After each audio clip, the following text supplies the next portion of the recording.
महत्वाची बातमी, मालाडमधल्या मालवणी टाउनशिप शाळेच्या खासगीकरणाला विरोध होता आणि काँग्रेसचे आमदार असलम शेख पालकांचा निषेध आंदोलन या ठिकाणी करणार होते। मात्र आता काँग्रेस कार्यकर्त्यांना पोलिसांनी ताब्यात घेतलेला आहे। महत्वाची बातमी आपण पाहताय, काँग्रेसचे आमदार असलम शेख यांच्या नेतृत्वामध्ये आंदोलन होणार होतं। मात्र आता काँग्रेस कार्यकर्त्यांना ताब्यात घेणं सुरू झालेलं आहे। पोलिसांचा मोठा बंदोबस्त या परिसरामध्ये पाहायला मिळालेला होता।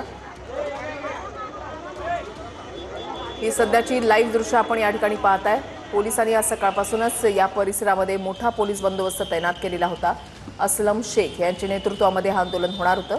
कार्यकर्ते या ठिकाणी एक एक करून जमायला सुरुवात झालेली होती। मात्र आता या कार्यकर्त्यांना पोलिसांनी ताब्यात घेतलेलं आहे। मालाडमधल्या शाळेच्या खासगीकरणाला विरोध करण्यासाठी काँग्रेसचे आमदार असलम शेख यांच्या नेतृत्वामध्ये आंदोलन या ठिकाणी पुकारण्यात आलं। मात्र आता कार्यकर्त्यांना पोलिसांनी ताब्यात घेतलेलं आहे। मालाडमधल्या शाळेच्या खासगीकरणाला विरोध करण्यासाठी हे आंदोलन जे आहे ते केलं जाणार होतं। मालवणी टाउनशिप शाळेच्या खासगीकरणाला विरोध करण्यासाठी हे आंदोलन होणार होतं। काँग्रेसचे कार्यकर्ते आता या ठिकाणी एक एक करून जमा व्हायला सुरुवात झालेली होती। मात्र पोलिसांनी त्यांना आता सध्या ताब्यात घेतलेलं आहे। ये देखो, ये बीजेपी के लोग हैं। ये कहीं ना कहीं हम लोग को आंदोलन शुरू करने का रोकना चाहते हैं। पहले ही आपको ताबे में लिया है, क्या कहेंगे? ये देखो, ये अन्याय हो रहा है। ये पूरा ये प्राइवेटाइजेशन करने के लिए हम कहीं ना कहीं हमको ऊपर।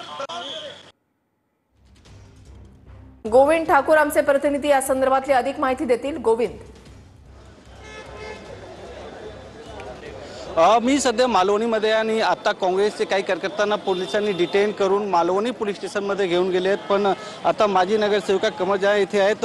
मॅडम, काय सांगणार तुमच्या आंदोलनात त्याच्या आधी पोलिसांनी कार्यकर्त्यांना घेऊन गेले आहेत? हे तुम्ही लोक बघा काय चाललं आहे, हे काय चाललं आहे।